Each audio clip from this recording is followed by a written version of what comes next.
Hey guys, and welcome home to the first installment of what I like to call Stat-tallica, a series where I break down the statistics of shows performed by my favorite band, Metallica.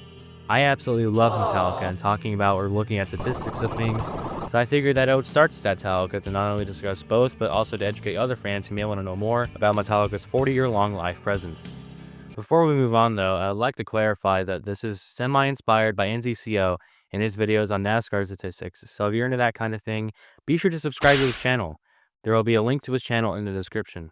Anyway, let's get into it. To start off, we'll be looking at Metallica's No Repeat weekend in Santa Clara, California, which took place on June 20th and 22nd of this year. Instead of starting with classic shows like Seattle 1989, Moscow 1991, or Down the Green 1985, I started with Santa Clara 2025 because this is actually my very first concert, and thus it holds a special place in my heart. Anyway, let's get to the statistics. Both nights were Metallica's 2,162nd and 2,163rd performances overall, their 1,182nd and 1,183rd performances to be in the United States, their 238th and 239th performances to be in the state of California, their second and third performances to be in or near the city of Santa Clara, and the first two performances at Levi Stadium, home of the San Francisco 49ers. The No Repeat weekend was part of their ongoing M72 World Tour, which is supporting their newest album, 72 Seasons. The weekend was the 30th No Repeat weekend of the tour. Both nights were the 71st and 72nd performances of the tour, the 36th and 37th performances to be in the United States, and the 4th and 5th performances to be in the state of California. As it was a No Repeat weekend, both nights featured setlists of 15 different songs, with 3 of them being from Kill 'Em All, 4 from Ride the Lightning, 4 from Master of Puppets, 3 from And Justice for All, 5 from the Black Album, 1 from Load, 2 from Reload, none from Saint Anger, 2 from Death Magnetic, 1 from Hardwired to Self-Destruct, 4 from 72 Seasons, and 1 being a cover. Now let's go to both setlists and explore the statistics of each song present.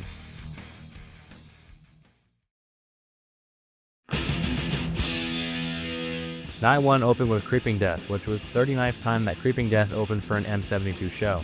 Night 1 was its 42nd performance during the M72 tour and its 1,651st performance overall, making its live debut on Halloween of 1983 in Palo Alto, California. Next up is Harvester of Sorrow, the 6th song off And Justice for All. Night 1 was its 30th performance during the M72 tour and its 858th performance overall, making its live debut on May 23, 1988 in West Hollywood. Next up is Hit the Lights, the first song that Metallica ever wrote. Night 1 was its 7th performance during the M72 tour and its 235th overall, making its live debut on Metallica's very first show on March 14, 1982 in Anaheim. Next up was King Nothing, the 5th song off Load. Night 1 was its 27th performance during the M72 tour and its 389th overall, making its live debut on June 9, 1996 in San Francisco, just 5 days after Load was released. Next up is 72 Seasons, the first song off the album of the same name. Night 1 was its 34th performance during the M72 tour and its 35th overall, making its live debut on April 18, 2023 in Amsterdam, although it technically made its actual live debut 11 days later in the same area, due to that performance being in front of a live audience. Next up, we have another song off 72 Seasons, If Darkness Had a Sun, the 9th song off that album. Night 1 was its 35th performance during the M72 tour and its 39th overall, making its live debut on April 10, 2023 during Jimmy Kimmel Live's Metallica Week, where the band played on the show for 4 days straight from April 10th to April 13th. Next, we have the Kirk and Rob Doodle.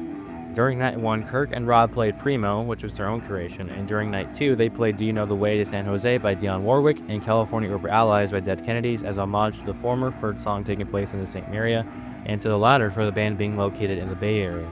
Both nights were the 63rd and 64th time Kirk and Rob played a doodle during the M72 tour, and the 191st and 192nd time overall, with both playing a doodle for the first time on May 10, 2017 in Baltimore during the Worldwide tour. Now let's go back to Night 1 with A Day That Never Comes, which marked the halfway point of that night's setlist. Night 1 was its 36th performance during the M72 tour and its 213th overall, making its live debut on August 22, 2008 at that year's Leeds Festival in Birmingham, England. Next up is another song off Death Magnetic, Cyanide, the 6th song off that album. Night 1 was its 8th performance during the M72 tour and its 201st overall, making its live debut on August 9, 2008 at that year's Ozfest in Frisco, Texas. Next up is Orion, the 7th song off Master of Puppets, which is dedicated to former bassist Cliff Burton. Night 1 was its 41st performance during the M72 tour and its 114th overall, making its live debut on November 13, 2005 in San Francisco, nearly 20 years after Master of Puppets was released. Next up is Nothing Else Matters, the 8th song off the Black album. Night 1 was its 42nd performance during the M72 tour and its 1,312th overall, making its live debut on March 2nd, 1992 in Cincinnati. Next up is another song off the Black album, Sad But True, the 2nd song off that album. Night 1 was also its 42nd performance during the M72 tour and its 1,417th performance overall, making its live debut on August 1st, 1991 in Petaluma, California. Next up is Battery, the opening song off Master of Puppets and my favorite off that album.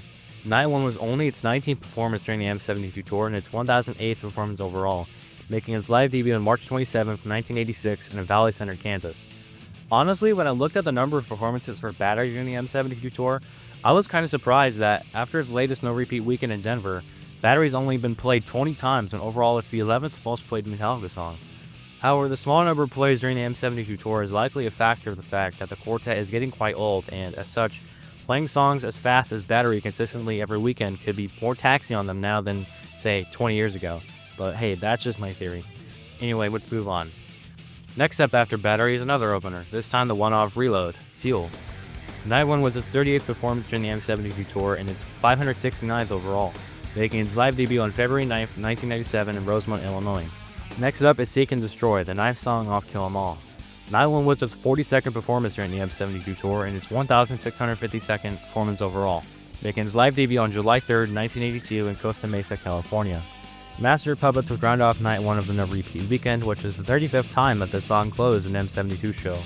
Night 1 was also its 42nd performance during the M72 tour and its 1,772nd performance overall, making its live debut on New Year's Eve 1985 in San Francisco.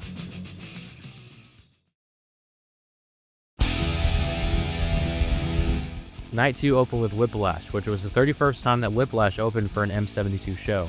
Night 2 was its 30th performance during the M72 tour and its 990th overall, making its live debut on October 23rd, 1982 in Fullerton, California. Next up is For Whom the Bell Tolls, the 3rd song off Ride the Lightning. Night 2 was its 42nd performance during the M72 tour and its 1,622nd performance overall, making its live debut on August 3rd, 1984 in New York. Next up is another song off Ride the Lightning, the song of the same name. Night 2 was its 32nd performance during the M72 tour and its 430th overall, making its live debut on Halloween in 1983 alongside Creeping Death. Next up is The Memory Remains, the 2nd song off Reload. Night 2 was its 17th performance during the M72 tour and its 325th overall, making its live debut on November 11, 1997 in Philadelphia. Next up is Lux Eterna, the 6th song off 72 Seasons. Night 2 was its 42nd performance during the M72 tour and its 48th overall, making its live debut on December 16, 2022 at that year's Helping Hands concert. Next up is another song off 72 Seasons, Screaming Suicide, the 3rd song off that album. Night 2 was its 19th performance during the M72 tour and its 20th overall, making its live debut on April 27, 2023 in Amsterdam. Welcome Home Sanitarium, or just Sanitarium, marks the halfway point of Night 2's setlist. Night 2 was its 23rd performance during the M72 tour and its 1,036th overall, making its live debut on March 27, 1986 alongside Battery. Next up is Wherever I May Roam, the 5th song off the Black album. Night 2 was its 30th performance during the M72 tour and its 858th overall, making its live debut on October 12, 1991 at that year's Day on the Green concert. Next up is The Call of Cthulhu, the final song off Ride the Lightning. Night 2 was also its 30th performance during the M72 tour and its 121st overall, making its live debut on August 28, 1983 in Las Cruces, New Mexico. Hey guys, this is me while editing. I forgot this in the script, but like what they did with Orion the previous night, they dedicated The Call of Cthulhu to the former bassist Cliff Burton. I'm not sure how I forgot that in the script, but good thing I caught that while editing. Alright, back to the video. Next up is The Unforgiven, the 4th song off the Black album. Night 2 was its 24th performance during the M72 tour and its 546th overall, making its live debut on October 12, 1991 alongside Wherever I May Roam. Next up is Whiskey in the Jar, an Irish traditional song that was popularized by Metallica's version, featured on their 1998 cover album Garage Inc.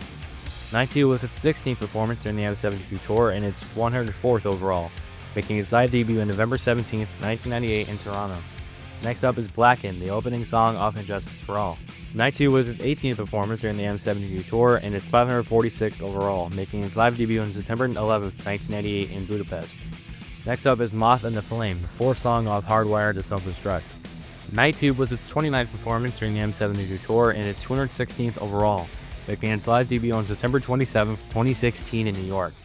Next up is One, the fourth song off Injustice for All.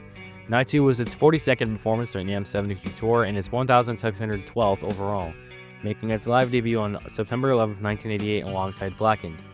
Enter Sandman to run off Night 2 and the concert as a whole, which was the 38th time that this song closed an M72 show. Night 2 was also its 42nd performance during the M72 tour and its 1,437th overall, making its live debut on August 1st, 1991 alongside Sad But True.